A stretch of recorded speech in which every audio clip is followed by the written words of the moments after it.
Hey, good morning. How are you today? Use your phone as a mirror. Some bedhead. Wow. Want to introduce an exciting topic that might be triggering for some people. A lot of us are going through divorce and life changes and other things, and we're being forced to go back into the dating world. Some people might be younger and still in the dating world, and dating is filled with so much of not communication, reading between the lines, I don't know, going with our story inside, not creating containers, not creating space, postponing, protecting, armoring, etc. And it's disgusting, and it's full of more trauma than anything. I don't know how many people have been ghosted through dating, but that's an experience I had that I never want to have again. So this beautiful gentleman that I've been following for a long time, his name is Om Rupani. His post should be just under this one in the Awakening group, and he made a post and said, "Stop dating and begin BDSM." Now, BDSM, broken down, is bondage, domination, and sadomasochism. And you'd look at it and say, holy fuck, how are those two related? What the hell is going on? But it's a community of people that have chose to explore themselves and their experiences and their edges through creating agreements, safe containers, and holding space for each other, and an absolute following of yeses and nos, of trust, consent, etc. And it's exactly what's needed. But I hate to use the word because it makes most people pee their pants. They've seen some people getting whipped or a lot of pain, a lot of other stuff through mass media, and a general dismissal of what that is.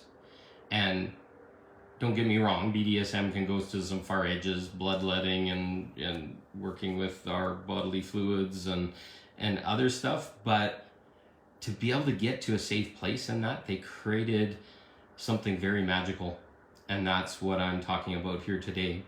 So I like to call it the light version of BDSM, and I'm actually going to come up with a better term here soon. I consider it as part of awakening through sexuality, using the processes and what was done through those communities, but just teaching the pieces that are around self-responsibility, accountability, and vulnerability.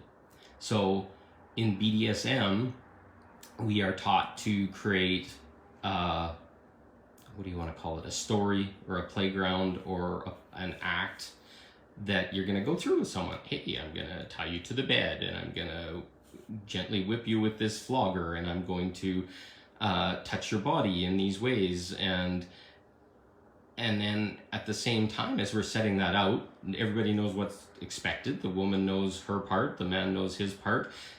If they're tied to the bed, they're just in surrender, and they're doing that.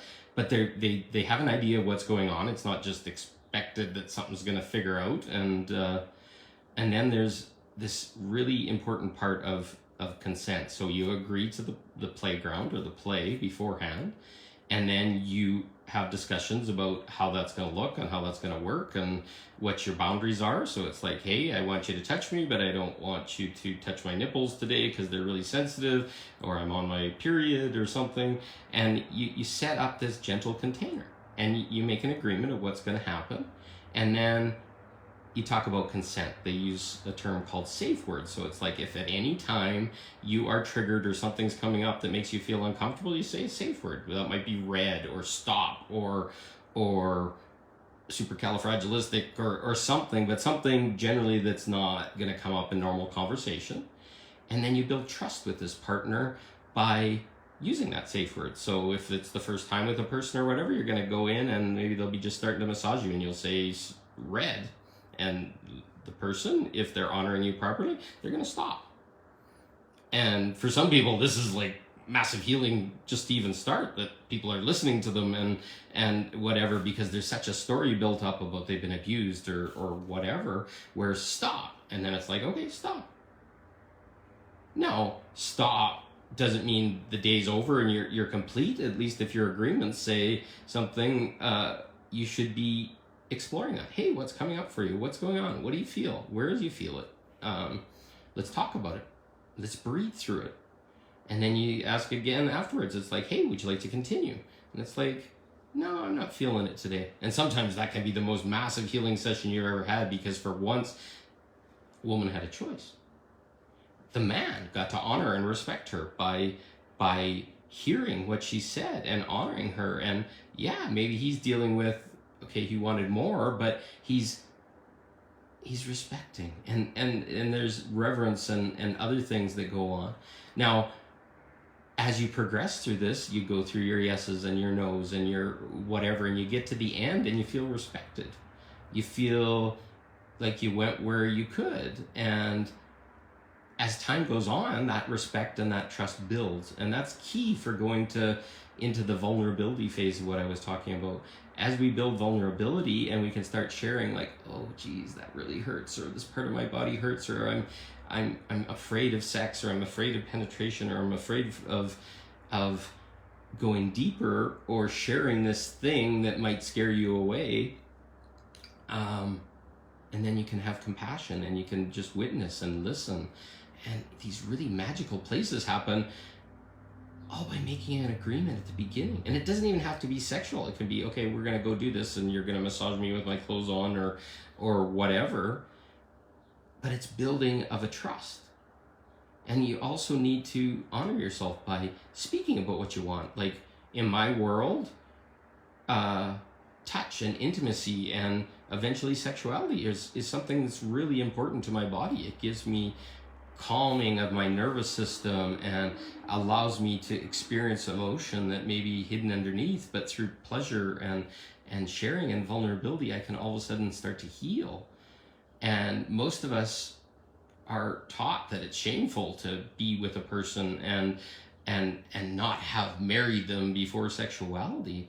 Well, what if we suggested that we go inside ourselves and figure out what we need and what feeds us and what serves us?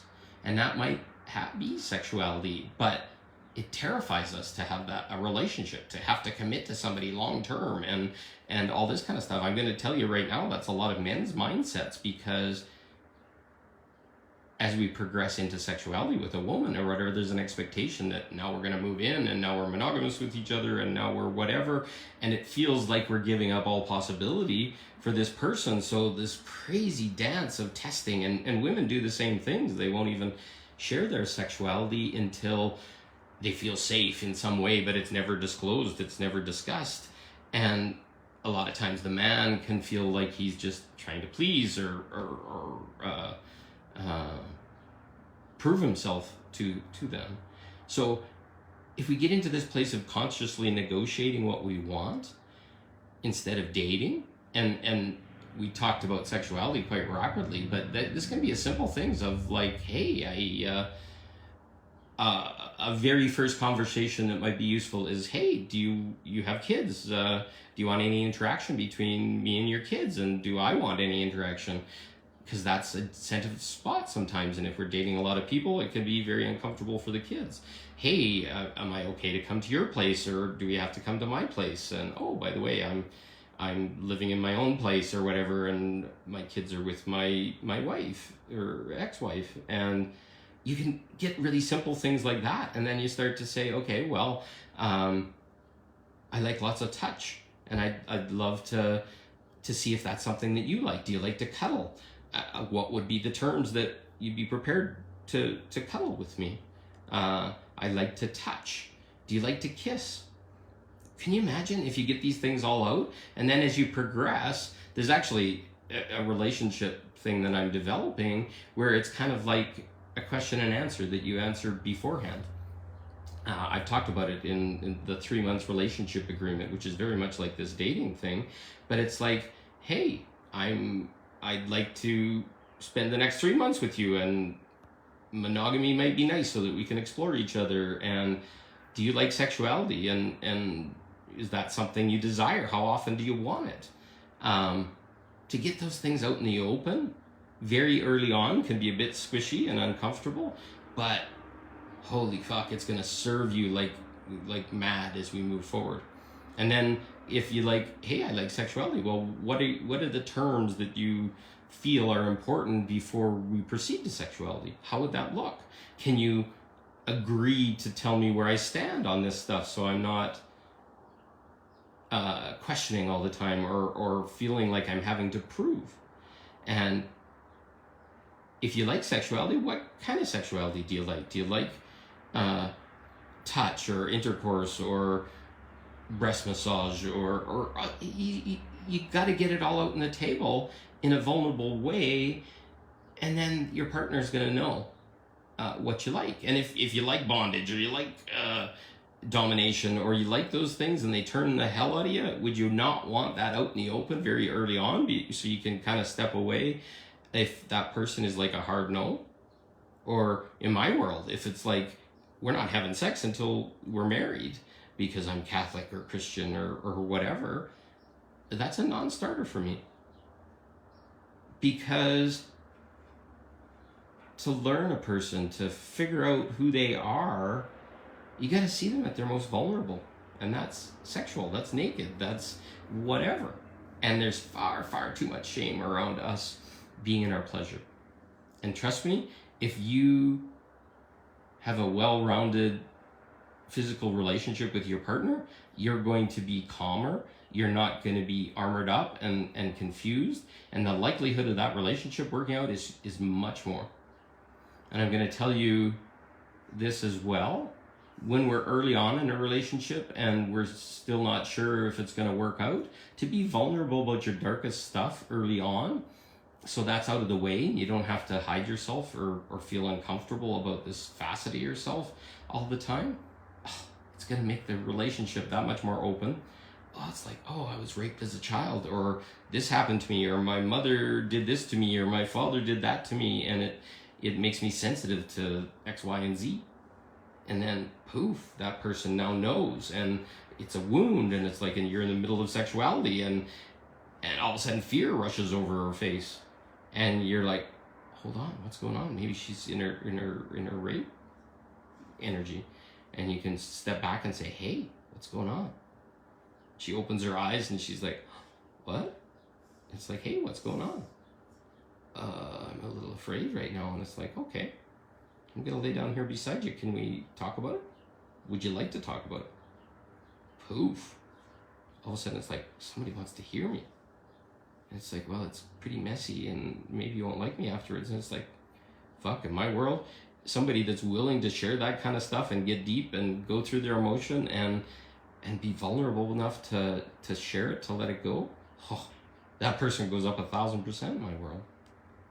So we're building containers so that we can explore another and be really open and vulnerable about our desires, our body's needs, our hang-ups, our weirdnesses, or whatever. If you get them out on the table, it's like, hey, I really don't like people touching my feet or something like that. That's not mine, but some people I know that because they don't like that grounded feeling, or it tickles like hell and it makes them feel uncomfortable.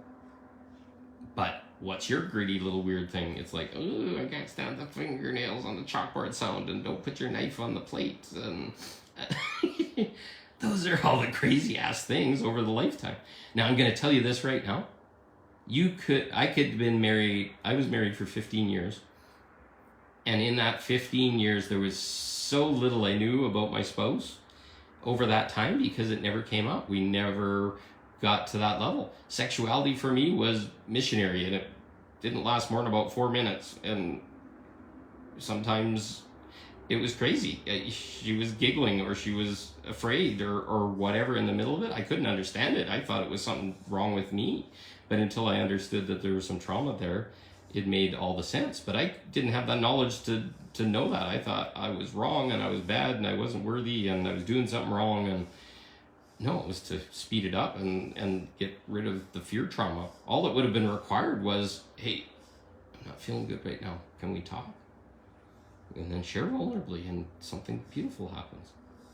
So, can you see the power of this new way of looking at relationship and how you enter into it? You set the agreements up front. You set the boundaries. You don't have to touch and feel uncomfortable in the moment. You just have a really deep, vulnerable conversation from the beginning and set some agreements. And the agreements don't have to be complicated. But one of my agreements that's critical is honesty and truth. No matter what you're feeling, if it's underneath, I want to hear it, because I'm going to feel it. I'm going to know there's something wrong. And it's not my job to tease it out. It's not my job to heal you or fix you or whatever. But if it's underneath and it's not being said, I had a nasty example of it yesterday. It'll tear me apart in the moment when somebody's not feeling safe or not feeling comfortable, or is scared, or some big triggers coming up. So to get that container early on, so truth and honesty. And you can also say asking for what you want. And a really important one is nothing is agreed until it's said and agreed verbally. Because there's so much in relationships, so much in building time with people or whatever that is implied and thought, and it's based on our old stories and old traumas, etc. So to get those two on the table is huge. And then as you go deeper, you add to that. But those two are huge. And the less agreements that you have, the better. But at the beginning, you might have to change, add more boundaries. It's like, hey, I don't feel safe with men until I get trust or whatever. So I need you to consciously ask each time what you want to do, and then I can say yes. And then after that trust is built, that agreement, you can sit down and say, hey, I don't think this agreement is serving us anymore. Do you agree? Nope. So we'll let it go. But keep it like a clean plate, and you're constantly adjusting them. Where do you have that in a marriage? Where do you have that in your day-to-day life? You don't. And this is going to make you feel so comfortable and secure. Now, it can also create some clashes when people don't honor those agreements. And you really got to start looking at people after a while that have not honored agreements repeatedly, whether they're really truthful. And that builds my trust, and it allows my body to open to them or close to them. And the more and more vulnerable, the more and more truthful, the more and more accountable, the more and more self-responsible we are in how we interact with another. Oh, amazing. And trust me, getting out in the open things that are not okay, or at least having a discussion about them early on, can avoid you from having a long-term relationship and finding out that person was lying or whatever later. To get it out on the table when everybody's like open and vulnerable and not too worried about attachment or any of those kind of things, get it out in the open and some magic's gonna happen.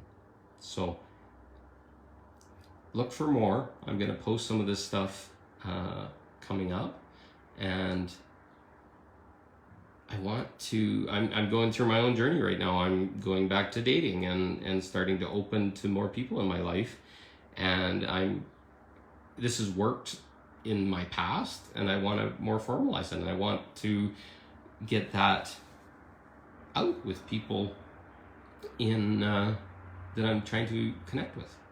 And I'll probably tell you about some of my crashes and burns and other things, but the incredible success as well. So I love you all.